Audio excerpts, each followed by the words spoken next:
Hi అండి. ఈరోజు story ఇద్దరు మిత్రుల వారి ఐశ్వర్యం. అనగనగా ఒక గ్రామంలో రాము రాజు అనే ఇద్దరు స్నేహితులు ఉండేవారు. వారిద్దరూ స్నేహితులు మాత్రమే కాదు, వ్యాపారంలో భాగస్వాములు కూడా. వారిద్దరూ వ్యాపారంలో బాగా రాణించినారు. రాము చాలా తెలివైనవాడు, అంతేకాకుండా కష్టపడి పనిచేసే స్వభావము కలవాడు. కానీ రాజు చాలా సోమరిపోతు. వాళ్ళిద్దరూ వ్యాపారంలో పేరు ప్రఖ్యాతులు గడించడం వల్ల వారిద్దరి ఖ్యాతి చాలా దూరం వరకు విస్తరించింది. దూర ప్రాంతంలోని ఇతర వ్యాపార సంస్థలు వారిని వాళ్ళుండే రాజ్యాలకు ఆహ్వానించేవారు.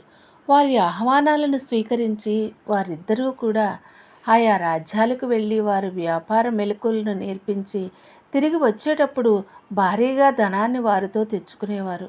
ఇద్దరు స్నేహితులు నిరంతరము ఏదో ఒక రాజ్యానికి వెళ్ళవలసి వచ్చేది. అందువలన ఒకసారి రాము తన స్నేహితుడైన రాజుతో ఈ విధంగా అన్నాడు. మిత్రమా, మనము సంపాదించిన ధనము భారీ మొత్తంలో ఉన్నది. ఇంత ధనాన్ని మనతో పాటు తీసుకుపోలేము. కాబట్టి మనము ఇతర రాజ్యాలకు వెళ్లే ముందు మన ధనాన్ని జాగ్రత్తగా ఉంచి వెళదాము అని చెప్పాడు. నిజమే రాము, మనము మందిరానికి దగ్గరలో గల చెట్టు కింద గొయ్యి త్రవ్వి ధనాన్ని అక్కడ పెట్టి విదేశాలకు వెళదాము. ఎవ్వరూ మందిరములోకి చొరబడి ధనాన్ని తీసే ధైర్యం చేయలేరు. మన ధనము కూడా మనము తిరిగి వచ్చే వరకు సురక్షితంగా ఉంటుంది అని రాజు బదులిచ్చాడు. రాజు ఇచ్చిన సలహా మంచిదని మందిరంలో గల చెట్టు కింద గొయ్యి తీసి ధనాన్ని దాచి విదేశాలకు వెళ్ళిపోయారు. కొన్ని నెలల తర్వాత రాజు రాము తమ ధనాన్ని తీసుకోవాలని చెట్టు కింద గల గొయ్యిని తవ్వారు. కానీ అక్కడ ధనము లేకపోవడం చూసి ఇద్దరు స్నేహితులు దిగ్భ్రాంతి చెందారు. తమ ధనము అక్కడ లేకపోవడంతో ఇద్దరు స్నేహితులు పంచాయతీకి వెళ్ళారు. అక్కడ పంచాయతీ పెద్దలతో రాము ఈ విధంగా అన్నాడు. గౌరవనీయులైన పంచాయతీ పెద్దకు నమస్కారం. అయ్యా, గొయ్యలో ధనము దాచిన సంగతి నాకు రాజుకు తప్ప ఇతరులకు తెలియదు. కానీ ఇప్పుడు మా ధనము అక్కడ లేదు. కాబట్టి మీరే విచారించి నాకు సరైన న్యాయము చేయాలి. రాజు ఇలా అన్నాడు. అయ్యా, నేను ఆ ధనాన్ని దొంగిలించలేదు. మేము ఎక్కడైతే ధనాన్ని దాచామో ఆ చెట్టును అడగండి, అదే మీకు సాక్ష్యం చెబుతుంది. అసలు దొంగ ఎవరన్నది అంటూ చెట్టు వైపుకు తిరిగి చెట్టుని ఇలా అడిగారు. ఓ చెట్టు, నీవే ఇప్పుడు నిజం చెప్పాలి.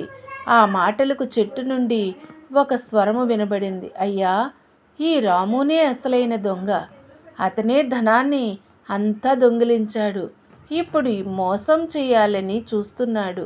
అక్కడికి పంచాయతీకి వచ్చిన ప్రజలు ఉన్నట్టుండి చెట్టు మాట్లాడటం విని ఆశ్చర్యపోయారు.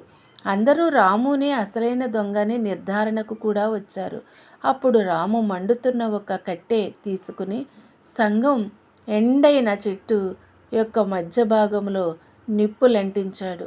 అకస్మాత్తుగా ఒక వ్యక్తి ఆ చెట్టు యొక్క తొర్రలో నుండి బయటకు వచ్చి పారిపోసాగాడు. అక్కడ ఉన్న గ్రామస్తులంతా ఆ వ్యక్తిని పట్టుకుని తీసుకువచ్చారు.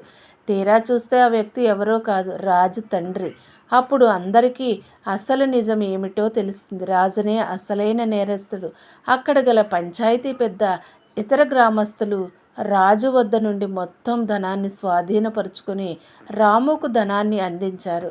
రాము ఆ ధనములో తన వాటాను మాత్రమే తీసుకుని మిగిలిన మొత్తాన్ని రాజుకు తిరిగి ఇచ్చాడు. రాము యొక్క నిజాయితీని సత్ప్రవర్తనను గ్రామస్తులంతా ఎంతో మెచ్చుకుని అతన్ని కొనియాడారు. ఇందులోని నీతి, ఎప్పటికైనా నిజాయితీనే గెలుస్తుంది మిత్రమా, గుర్తుపెట్టుకోవాలి. ఈ స్టోరీ నీకు నచ్చినట్లయితే తప్పకుండా లైక్ చేసి, షేర్ చేసి, సబ్స్క్రైబ్ చేసుకో. మరిన్ని మంచి మంచి వీడియోస్ పెట్టడానికి నాకు సపోర్టివ్గా ఉంటుంది. Thank you for watching. Kadali vlogs, motivational quotes, inspiring stories, moral values, జీవిత సత్యాలు, మరెన్నో మంచి విషయాలు చెప్తూ నా ఛానల్ ద్వారా మీ ముందుకి వస్తూ ఉన్నానండి. తప్పకుండా సపోర్ట్ చేసి సబ్స్క్రైబ్ చేసుకోండి.